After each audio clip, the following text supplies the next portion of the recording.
પોરબંદરના ફરવાલાયક અસ્માવતી રિવરફ્રન્ટનો કોન્ટ્રાક્ટ પૂર્ણ થઈ જતા ટેન્ડરની પ્રક્રિયા હાથ ધરવામાં આવી છે અને નવો કોન્ટ્રાક્ટ ફાળવાય નહીં ત્યાં સુધી તેને ખુલ્લો મૂકવો જોઈએ તેવી પોરબંદર આજકાલ દ્વારા મહત્વની રજૂઆત થઈ હતી અને ધારાસભ્યથી માંડીને સાંસદનું ધ્યાન દોરવામાં આવ્યું હતું. અંતે જિલ્લા વહીવટીતંત્રએ મહત્વપૂર્ણ નિર્ણય લઈને આ અસ્માવતી રિવરફ્રન્ટમાં વિનામૂલ્યે પ્રવેશની છૂટ આપી છે, જેથી હાલ વેકેશનમાં વધુને વધુ લોકો તેનો લાભ લઈ શકે તે માટેની આ સુવિધા ઉપલબ્ધ કરાવવા બદલ શહેરીજનોએ તંત્રનો અને પોરબંદર આજકાલનો આભાર માન્યો છે. પોરબંદરનો અસ્માવતી રિવરફ્રન્ટ છે એ શહેરીજનો માટે ખુલ્લો મૂકી દેવામાં આવ્યો છે. નવો કોન્ટ્રાક્ટ જ્યાં સુધી ફાળવાય નહીં ત્યાં સુધી શહેરીજનો લાભ લઈ શકે તે માટે સંપૂર્ણપણે વિનામૂલ્યે પ્રવેશ અહીંયા આપવામાં આવી રહ્યો છે.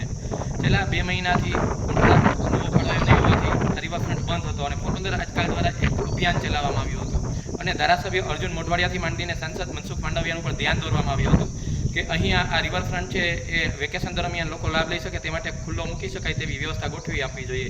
અને તે અનુસંધાને ધારાસભ્ય સહિત નેતાઓ દ્વારા પણ વહીવટીતંત્રને સૂચના આપવામાં આવી હતી કે શહેરીજનો વધુને વધુ લાભ લઈ શકે તે માટે રિવરફ્રન્ટનું કોન્ટ્રાક્ટ જ્યાં સુધી ના પાડવાય ત્યાં સુધી કામચલાઉ રીતે ખુલ્લો મૂકવો જોઈએ. અને પોરબંદર આજકાલની આ જહેમત સફળ થઈ છે અને રિવરફ્રન્ટ ખુલ્લો મૂકવામાં આવ્યો છે ત્યારે વધુને વધુ લોકો તેનો લાભ લે તેવી અપીલ કરવામાં આવી છે. પોરબંદર આજકાલ જિગ્નેશ પોપટ.